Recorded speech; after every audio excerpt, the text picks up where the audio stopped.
réaliser un site consacré aux élections professionnelles. Pourquoi? Comme vous savez, la réforme, la dernière réforme sur le Code du travail, les ordonnances Macron, a été très très lourde en termes de recul des droits pour les salariés. Et de modifications.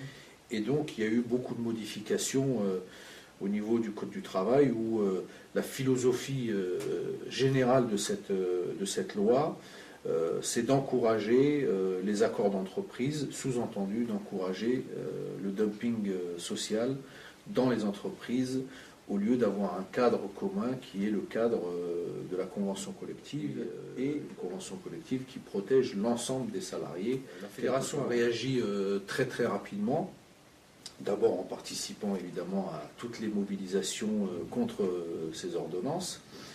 Et nous avons ensuite décidé, une fois que la loi a été adoptée, nous avons décidé justement de continuer le combat pour maintenir la hiérarchie des normes, pour maintenir l'avantage des conventions collectives pour les salariés, de mener une stratégie à la fois de formation de l'ensemble de nos militants et de nos militantes, et puis d'avoir un outil très concret qui leur permette à la fois de voir les conséquences, notamment sur la mise en place des comités d'entreprise, des institutions représentatives du personnel dans leur entreprise concrètement, et en même temps de s'armer finalement pour calculer par exemple leur représentativité, pour faire en sorte qu'ils puissent négocier au mieux des accords de mise en place de CSE,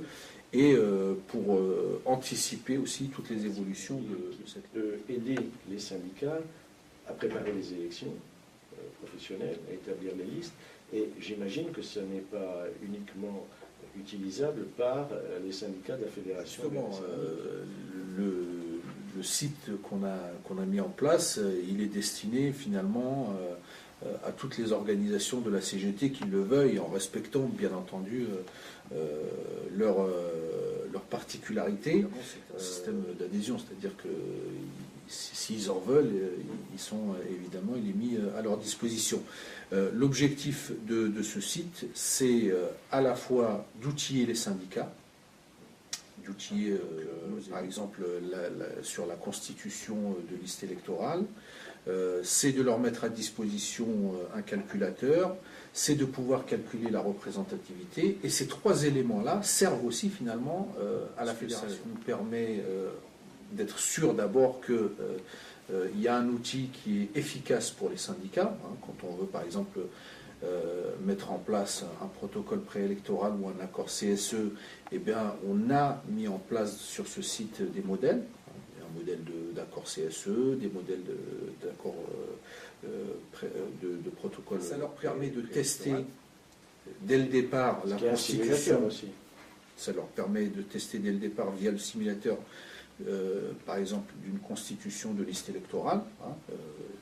Ça les aide sur la constitution de la liste électorale, le nombre de femmes par exemple, le nombre de collèges. Ce site permet plusieurs services qui sont très importants pour nos syndicats et pour la fédération. Par exemple, il permet d'avoir une aide sur la constitution des listes électorales, sur la présence de femmes, sur le nombre de collèges, sur les catégories. Employés, ouvriers, etc. Ça a l'air très compliqué, ça. Et ça, c'est quelque chose d'assez compliqué, mais par contre, lorsqu'on va sur le site, c'est vraiment très très simple. On a n'importe quel élu qui n'a pas forcément été formé dessus peut y aller très très très très simplement, et justement l'avantage de cette interface, c'est qu'on a tout fait pour la rendre très très simple. Il y a aussi dans le cadre du simulateur un calculateur, donc très concrètement ça permet d'avoir le nombre de candidats sur la liste, en respectant bien les histoires de parité, les catégories, ouvriers, employés, ICT, etc. Et avec ça, on a le nombre d'élus en titulaire et en suppléant lorsque on a atteint un certain nombre de suffrages. Ça permet, vous entrez les voix qu'a récolté la CGT avec le nombre d'inscrits, le nombre de votants, les blancs et nuls. Et ça vous permet d'avoir les élus, le nombre d'élus que très vous rapidement. avez, très rapidement, instantanément. Et ça calcule ensuite la représentativité réelle de l'organisation, des organisations syndicales dans l'entreprise.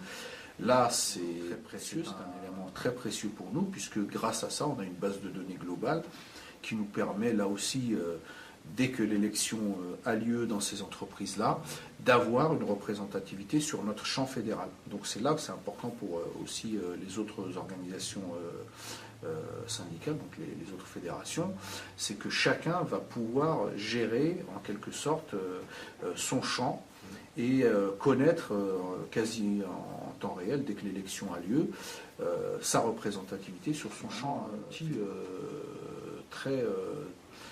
très précieux pour connaître ces données-là. On sait qu'on a beaucoup de difficultés, nous, par exemple, à avoir des remontées de PV des élections professionnelles. Ben là, finalement, il n'y a pas toute cette démarche à faire. C'est quasi instantané. Travail, j'imagine.